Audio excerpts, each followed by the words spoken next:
from the throne, recognize the Leader of the Official Opposition.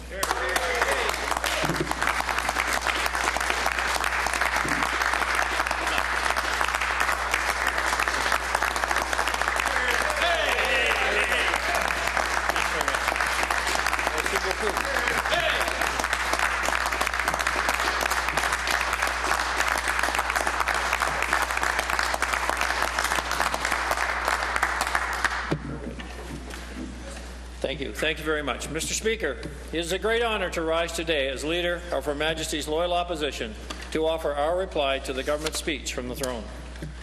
It is always a pleasure to see our Lieutenant Governor, Jocelyn Roy-Vigneault. My wife Marcia and I were honoured, along with the Premier and Leader of the Green Party and his wife, to enjoy dinner at Government House on Wednesday evening. When we think of how busy we are as MLAs, it is daunting to imagine the schedule of Her Honour. Serving as honorary patron, honorary president, or honorary member with over 100 charitable and community organizations, along with all of our other duties.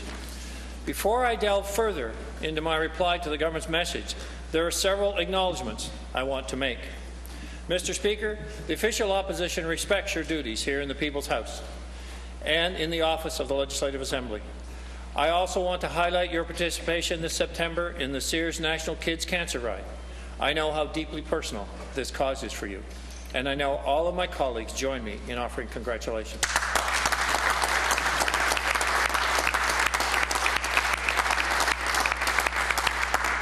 Your efforts to raise funds and also raise awareness in this fight against cancer is an ongoing support for the program. The opposition also wants to offer our continuing thanks to our pages, administrative staff, communication and translation people, as well as everyone in the Hansard and Debates translation offices, the Legislative Library, security staff, commissionaires, the cafeteria staff, and everyone whose efforts enable us to do work here in this House. It takes a large team effort to operate our legislature, and we are grateful for the support we receive. Il y a plusieurs personnes que j'aimerais remercier personnellement. There are so many people I want to thank personally, starting with my wife Marcia and my 4 daughters. I know for all of us, the support of our families is essential as we carry out our duties as elected representatives of the people.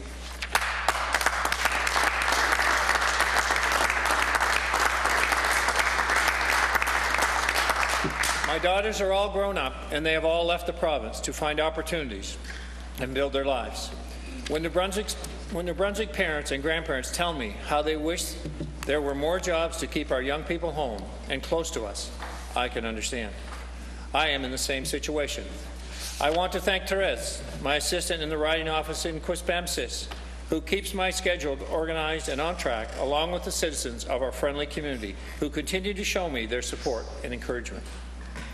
Of course, I also want to say how very grateful and humble I am by the dedication and support of all the people from across our province that supported my campaign for leader of our great progressive Conservative Party.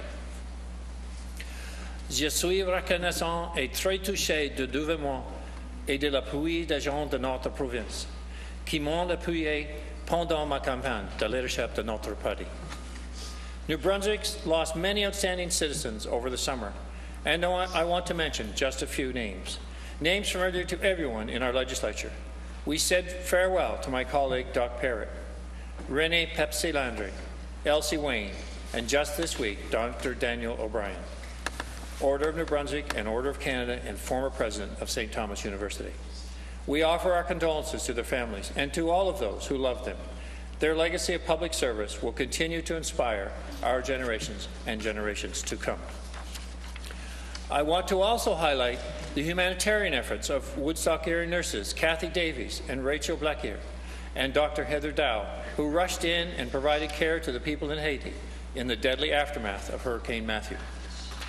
We are also very proud of our New Brunswick line crews who hurried to restore power for people in Florida after that same hurricane. Mr. Speaker, I also want to point out the countless New Brunswickers who every day make our province such a great place to live. Pick up a weekly newspaper or go to a fundraiser, a charity event, a community gathering, and there you'll find the volunteers who keep things moving. Today, for instance, All around our province, volunteers are running the annual Remembrance Day Poppy campaign, just as they have for decades. Il y a tellement de raisons d'être fiers de notre province et de nos gens. There are so many reasons to be proud of our province and its people. This summer, we watched with joy as our athletes competed on the world stage at the 2016 Rio Olympic and Paralympic Games. Harvey Station has honored their hometown hero and cycling medalist, Catherine Pendrell, by naming a trail in her honor. Active living is one of the keys to healthy life. We are lucky in our province to have as many biking and hiking trails as we do. An active outdoor life with lots of fresh air should be the starting point for wellness of New Brunswickers. There's lots of outdoors in New Brunswick. There's lots of fresh air, and it's all there for the taking. Mr. Speaker, also this week we learned that blues musician Matt Anderson from Birdsville, 13 kilometers south of Perth Andover, has been nominated for the Maple Blues Award as Entertainer of the Year. We wish Matt all the best, and remember, people can vote for Matt online at mapleblues.ca. Monsieur le Président, ce sont seulement quelques-unes personnes sur la longue liste de Nouveau-Brunswickois que nous célébrons. Mr. Speaker, these are just a few of the countless New Brunswickers who we celebrate. The throne speech highlighted many more, including our new senators, members of the Orders of New Brunswick and Canada. Mr. Speaker, just this week, we learned that Quispamsis was named as one of the friendliest communities in Canada. I'm not familiar with the metrics of the measurement, but I can attest to the friendliness of our community.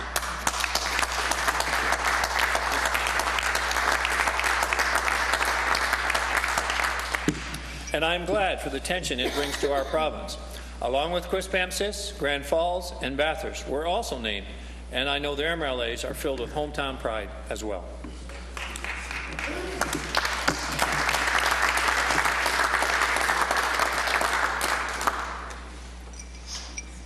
Mr. Speaker, usually the throne speech and the reply follow a formula. The government lists everything that is good, the opposition lists everything that is wrong, and pretends that it is all government's fault. I am not going to follow that formula. Yes, I do have some differences, and yes, I will highlight some of the omissions that we felt should have been included in the throne speech. And I will draw your attention to some of those issues at this point. We had hoped to hear of some of the new initiatives that would ease the financial burden on working-class New Brunswick families. As we have learned, far too many families are getting by from one paycheck to another. Mr. Speaker, we'd hoped to hear a commitment and a timeline to make changes to the TAB program. We believe the goal should and has always been making post-secondary education accessible for all. We were disappointed that the playing field, once level, remains so lopsided as a result of TAB. We had hoped for an acknowledgement and a commitment in light of the recent education assessments. This is a wake-up call to all New Brunswickers. Since education was identified as the #1 focus, we are encouraged. This is an urgent problem, and we need to treat it as such. So let's work together. We were looking for a timeline for movement on the shale gas moratorium, or at the very least to see a regional approach implemented. Our natural gas industry has ground to a standstill.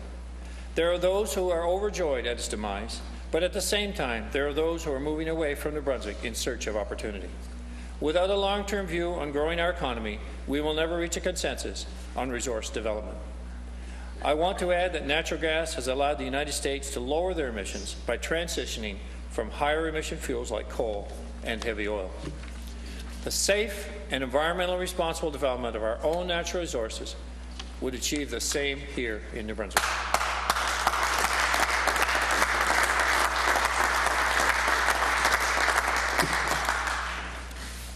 We hope to hear a renewed commitment to speak out strongly for the West East Pipeline, because so much opportunity can flow to New Brunswick. While a pipeline was mentioned, we felt the language was tepid at best. Mr. Speaker, I have direct experience in this field, and I want to volunteer at any time to accompany the Premier to help and promote this project.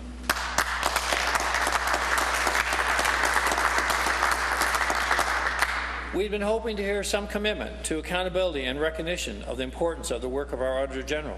We did not. This is very troubling. It is extremely important to have a good understanding of our financial situation, and this needs to be reported in a clear, concise, and consistent manner.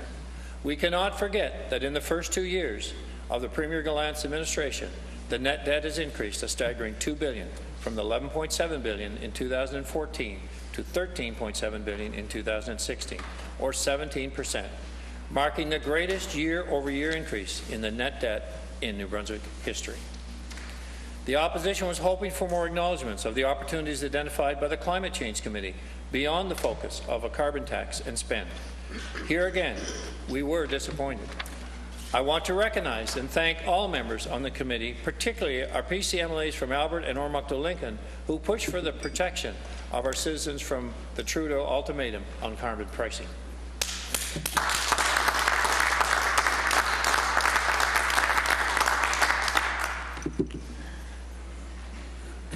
While the government speaks of transitioning to a low-carbon, higher-tax economy, the opposition believes we should be striving for a low-carbon, lower-tax economy. Forestry is the largest economic sector in New Brunswick. We were looking for the ongoing softwood lumber tariff issue with the U.S. to be acknowledged in the throne speech. It was not. We were hoping for more information on the government's planned reaction for the possible legalization of marijuana. Most importantly, what are the expected health impacts? The throne speech talks about the health risks of smoking. Where does marijuana fit into these risks? Monsieur le Président, le décor de trône contient du paragraphe portant sur le tourisme. Mr. Speaker, the throne speech contained 2 paragraphs about tourism. One paragraph was dedicated to the Fundy experience.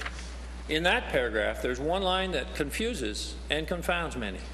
With strategic infrastructure investment, industry collaboration, and a comprehensive development strategy, we plan to co-create a unified Fundy Coast experience that will increase visitor traffic and tourism revenues, as quoted in the throne speech. Mr. Speaker, anyone who reads the papers knows that right now the government is delaying the very important infrastructure investment of connector roads linking the Fundy Trail to the Fundy National Park. It seems, though, that the throne speech acknowledges the great importance of this particular infrastructure investment. Now we just need to see action.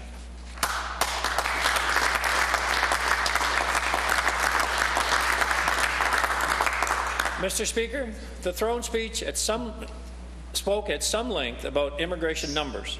The opposition joins the government in welcoming all newcomers, refugees and immigrants. We hope to work with the government to improve our success at helping these families transition and build new lives in our province, rather than moving away to other Canadian locations, which often and now has become the norm. Mr. Speaker, the opposition noticed that municipalities and their contribution to our province were not mentioned in the throne speech. I suspect municipalities have also taken notice. We are cautiously optimistic about some of the other initiatives mentioned in the throne speech. When more details are made available, I hope very soon we will be able to offer our full support for the housing strategy, health care initiatives, and financial assistance for individuals caring for seniors or family members with mental illness in their own home. Too often, challenges have been ignored for quick political fixes. Too often, evidence has been ignored or never collected based on politics. But that doesn't mean it can't change. It should change, and I will start by believing that we all want it to change. Today, I'm going to offer some straight talk about the challenges we faced. These challenges aren't necessarily criticisms. Many challenges would exist whoever was governing New Brunswick. In many cases, each party has some things to be proud of and some things that didn't work. We shouldn't be afraid to admit failure. In business, we don't beat people up for trying new ideas. In exchange, we expect people to admit when things aren't working and reach out to others for help. Politics isn't exactly like a business, but it sure would be nice if they were more alike in that way.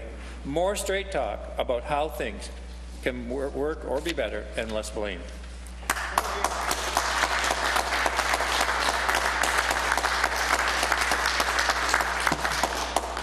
There are some priorities worth talking about in the throne speech. Our party welcomes a focus on the economy and education. We hope that we have the time to discuss them in depth and the political will to discuss them intelligently. I want to offer 3 challenges we have as a province. Increasing private sector investment so we can get government spending under control. Making sure our making sure our children get the benefit of our investments in education, and creating a democracy that invites people with good ideas to come forward instead of shutting them out. The economic challenge, more private investment, less reliance on public funding. Mr. Speaker, everyone in this chamber knows we have to restore confidence in our economy, and we need to create jobs. There are too many young people leaving and too few people investing. And it isn't an easy challenge. I want the government to know that we understand that. That said, we need some straight talk about the problem. Right now, we're relying too much on public infrastructure spending and corporate handouts to keep our economy afloat. The fact is that government has only the money citizens give it, and that money comes from taking a percentage of what people earn in their jobs. If the jobs are all coming from government spending and all coming from government spending, and government only takes a percentage of that back, eventually the finances collapse. Some of the growth has come from the money people bring in through private investment, not just the money that went out in government spending.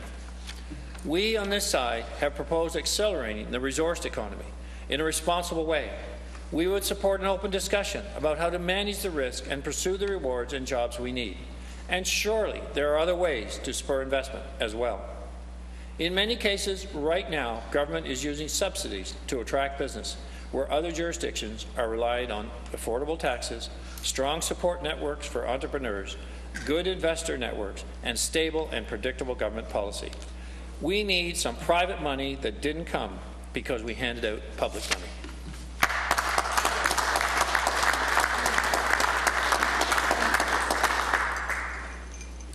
We need to look at what other jurisdictions are doing and work together to bring in jobs that aren't only here for a subsidy or a road contract. And we believe that New Brunswickers have the brains, the work ethic, and the ideas to make it happen here. I'm not just raising this concern because we need to control the deficit. When we put private company jobs on the taxpayers' dime, we can't afford to spend money in other areas that we really need, like doctors, nurses, and teachers. And that brings me to education. Mr. Speaker, the education system doesn't have to be broken. We have expressed our concern over the fact that literacy scores are falling. I think it's important that people not accept excuses that it has to be this way. It doesn't have to be this way, and we shouldn't allow it. If I may offer some more straight talk, not long ago, New Brunswick literacy scores went up by a lot. That means there's no excuse for watching them go down today. In 2002, only 59% of children were reading at a level after grade 2. The government of the day brought in a plan, the Quality Learning Agenda.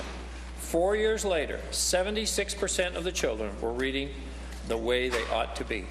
That was good. And if you think I'm going to be partisan about that, you're wrong. Because the next government, a Liberal government, did something right as well.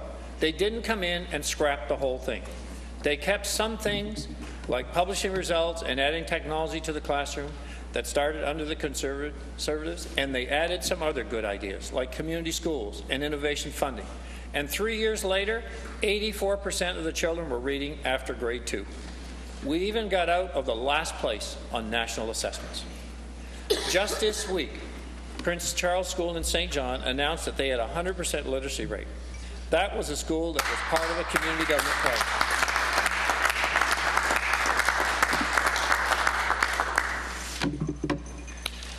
That was a school that was part of a community government partnership a decade ago, and that worked. Why don't we ask together what went right instead of yelling at each other about what's going wrong? Since 2008, the results have fallen again. In business, if results fall for 7 years, we don't hide from that. We ask what was working and what we can learn. We should do that. After all, both parties helped the rates to rise. We can both stop them from falling if we have some honest talk about the evidence. This week, I questioned the decision to move French immersion back to grade 1. That's because we should trust the evidence. Literacy scores went up after the change. More students are taking immersion in grade 3 than took it in grade 1. We haven't even tested the grade 3 entry point. We aren't saying the Premier is wrong. We're pointing out that he doesn't know yet. Why don't we all stop the political record and look at the evidence together? instead of just hiding behind the talking points. We spend $1 billion a year making sure that children don't grow up to become adults with literacy problems. We should all care about getting it right, and that means looking at the facts together. Which leads me to another challenge. We need a system that encourages debate, not spin. Mr. Speaker, we on this side of the House have been concerned that we now have the fewest sitting days in a generation. This should be a place where we reason and work together, instead of a place where we avoid so we can get back to our bunkers and attack each other. We are paid well to be here. We should honor that by working here. I extend my hand to the Premier to work out a House and a committee schedule with time to not just debate bills, but study issues together. The election campaign is nearly 2 years away. We don't need 2 years of campaigning. We need 2 years of governing.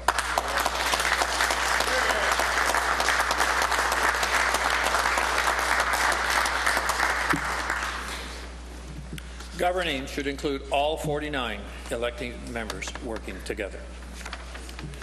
I've offered some straight talk today, and yes, I've identified areas where we need to do better. But we don't have to hide from these challenges. Our challenges are too big for us to act small. We hope this can be the start of honest cooperation and discussion. My fear is that the next 2 years will be a frenzy of politically motivated spending borrowed money on projects that may make political sense, but fly in the face of common sense. When I was chosen as the next leader of the Progressive Conservative Party of New Brunswick, it wasn't the result the media or the pundits, or perhaps many of you, predicted.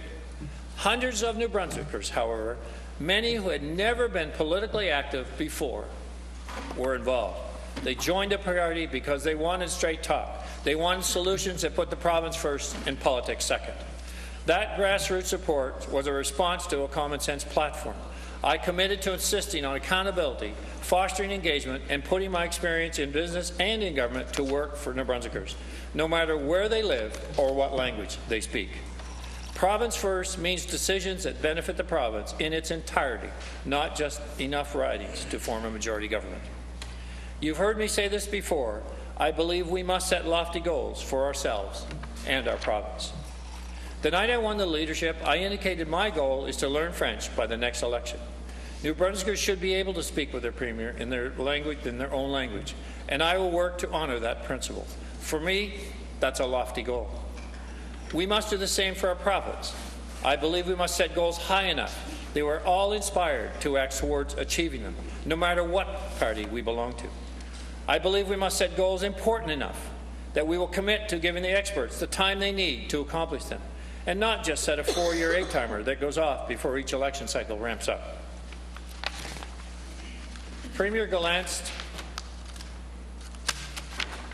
this is a province-first approach. Some changes will be made over the short term. Some changes will be made over the long term. I believe education is one of the most important long-term strategies that we will use to fix this province. After all, there is no greater threat to our province than a broken education system. We have the assessment results that show us the system is broken. The grade 6 results in math and science in the Anglophone sector, with almost 80% of our children falling below acceptable results. This is frightening. Almost half are below acceptable results in reading. There are equally concerning results in other grades and in our Francophone school sector as well. Premier Gallant's 10-year education plan is intended to represent a vision that will outlast the election cycle.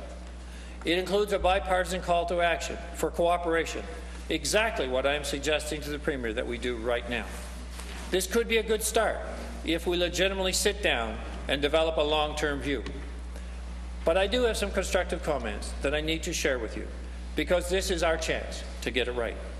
And our children's education is too important to continue getting it wrong. First, in order for any plan to have a chance at success, it is not sufficient to refer generally to the department and school districts as participants in the plan. We must identify who is ultimately responsible for developing and approving the implementation plan, and who will contribute to the development of them. Responsibility is a first ingredient to accountability and achieving results. Second, in many cases, the gap we are looking to close has not been defined. Understanding how far we need to go will have an impact on what we do to get there. Benchmarking is the first step in setting meaningful targets, and developing a plan without a target is a waste of taxpayer dollars.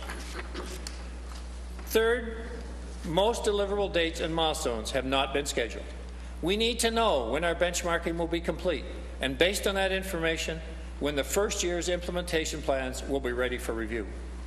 Fourth, and most importantly, we cannot ask the experts to develop a plan and then hamper them by insisting on including election promises that have been ill-conceived.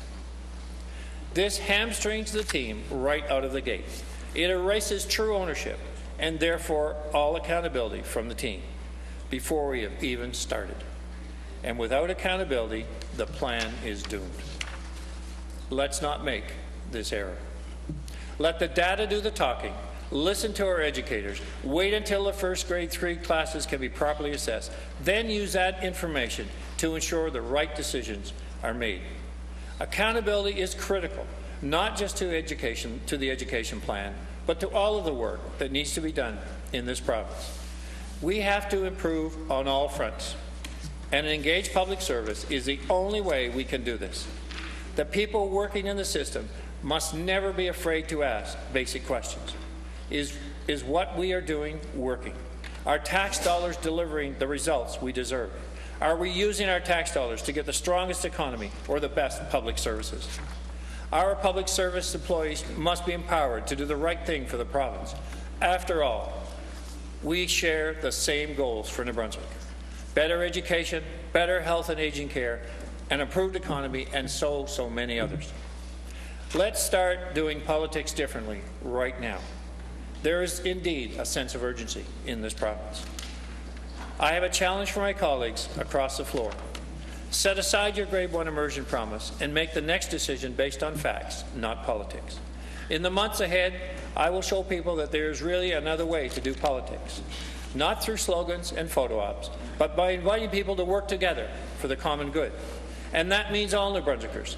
Our challenges are too big for us to act in any other manner. Let me close with this. I don't pretend to know all there is to know about New Brunswick. All I have is my experience, my love for this province, and a commitment to draw upon the experiences of others. I know how good we can be, and perhaps saddest of all, I am looking at the people across this floor who also know the potential for this province. I ask you to join me in putting our province first and politics second. Merci, Monsieur le Président.